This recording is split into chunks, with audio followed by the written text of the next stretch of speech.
João era um cristão fiel. Ele não faltava aos cultos, era dizimista, servia na igreja sempre que precisava. Orava todos os dias. Para quem olhava de fora, parecia que estava tudo bem. Mas todas as noites, quando chegava em casa, sentava sozinho à mesa da cozinha, espalhava as contas na frente dele e sentia um aperto no peito. Cartão de crédito estourado, cheque especial negativo, parcelas que pareciam não ter fim. E enquanto a casa ficava em silêncio, uma pergunta martelava na mente dele. Se eu sou fiel a Deus, por que minha vida financeira está assim? Talvez você nunca tenha falado isso em voz alta, mas talvez já tenha sentido algo parecido. João acreditava que fé e dinheiro não se misturavam, que Deus cuidava da parte espiritual e o dinheiro era responsabilidade exclusivamente dele. O problema é que ele nunca tinha aprendido a administrar. Ele até ganhava razoavelmente bem. Não era falta de renda, era falta de direção.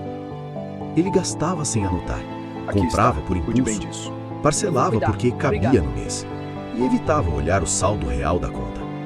Sempre que a ansiedade apertava, ele dizia para si mesmo: Deus vai prover. Mas no fundo, ele sabia que algo estava errado.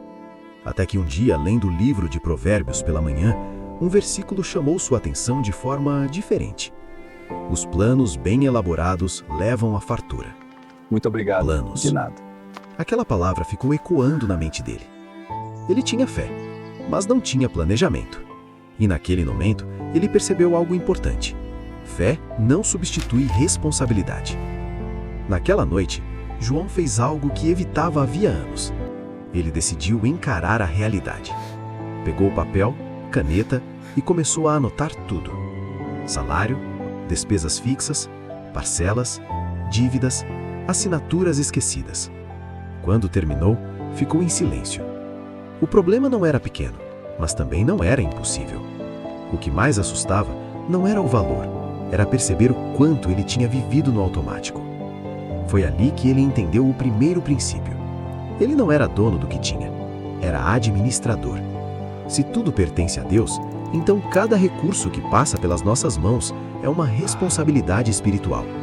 Organizar as finanças não era algo secular, era um ato de mordomia. Mas havia outra mudança que precisava acontecer. João sempre foi dizimista, mas muitas vezes ele entregava o dízimo do que sobrava, e quase nunca sobrava. Então ele decidiu mudar a ordem. Assim que o salário caía na conta, a primeira separação era para Deus. Não por medo, não por obrigação, mas como prioridade. Curiosamente, isso mudou mais o coração dele do que o saldo bancário.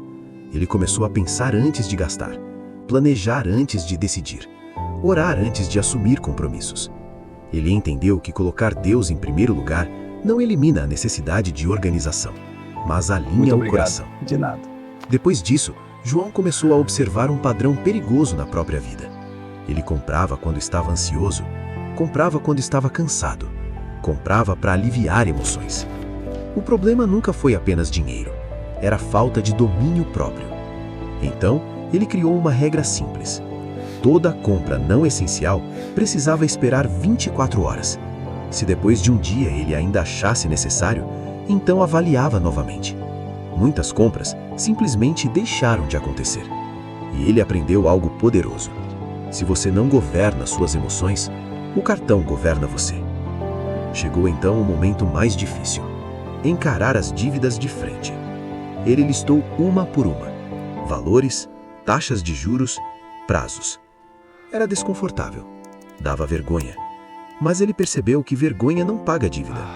Estratégia paga. Ele começou cortando gastos supérfluos, cancelou serviços que quase não usava, reduziu despesas temporariamente, vendeu alguns itens que estavam parados. Não foi fácil, mas cada pequena atitude devolvia a ele algo que havia perdido: controle. Ele decidiu começar pagando as dívidas com juros mais altos, mês após mês, sem atalhos, sem promessas milagrosas, sem desespero. E quando ele pagou a primeira dívida completamente, sentiu algo diferente. Não era euforia, era dignidade. Meses depois, as principais dívidas estavam quitadas, e então surgiu uma nova tentação. Agora eu posso gastar tudo que sobrar. Mas João Muito lembrava obrigado. do De princípio nada. da semeadura. Existe tempo de plantar e tempo de colher. Ele decidiu plantar. Começou a montar uma reserva de emergência. No início era pouco, mas era constante. Todo mês um valor separado. 3 meses de despesas guardadas. Depois 6. Ele não se sentia rico, mas se sentia seguro. E segurança traz paz. Com o tempo, outra transformação aconteceu. João parou de se comparar. As redes sociais continuavam mostrando carros novos, viagens, conquistas, mas ele já não sentia a mesma pressão. Ele aprendeu o que o apóstolo Paulo disse: aprendi a viver contente em toda e qualquer situação. Contentamento não é falta de ambição, é liberdade da comparação. Quando você sabe para onde está indo, não precisa correr na direção dos outros.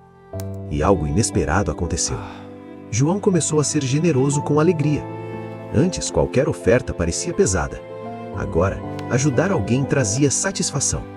Ele entendeu que prosperidade não é acumular, é transbordar. Hoje, João ainda trabalha, ainda paga contas, ainda enfrenta desafios.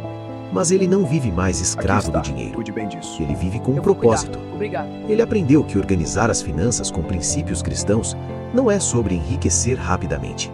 É sobre viver em paz. É sobre honrar a Deus com responsabilidade. É sobre cuidar da família.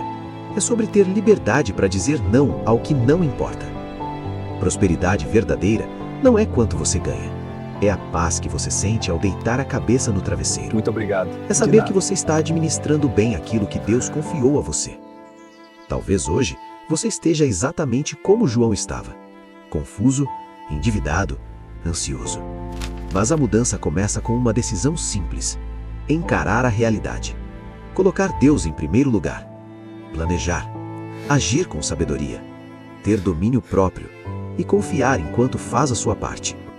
Não espere uma virada mágica. Comece com organização. Comece pequeno, mas comece. Porque quando fé e responsabilidade caminham juntas, a paz começa a aparecer. E talvez daqui a alguns meses, você também esteja sentado à mesa da sua casa, não mais com desespero, mas com tranquilidade, sabendo que está no caminho certo. Se essa mensagem falou com você, guarde isso no coração. Você não é dono, você é administrador. E bons administradores constroem liberdade.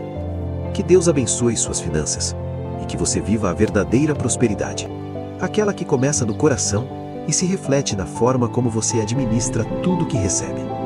Nos vemos no próximo vídeo.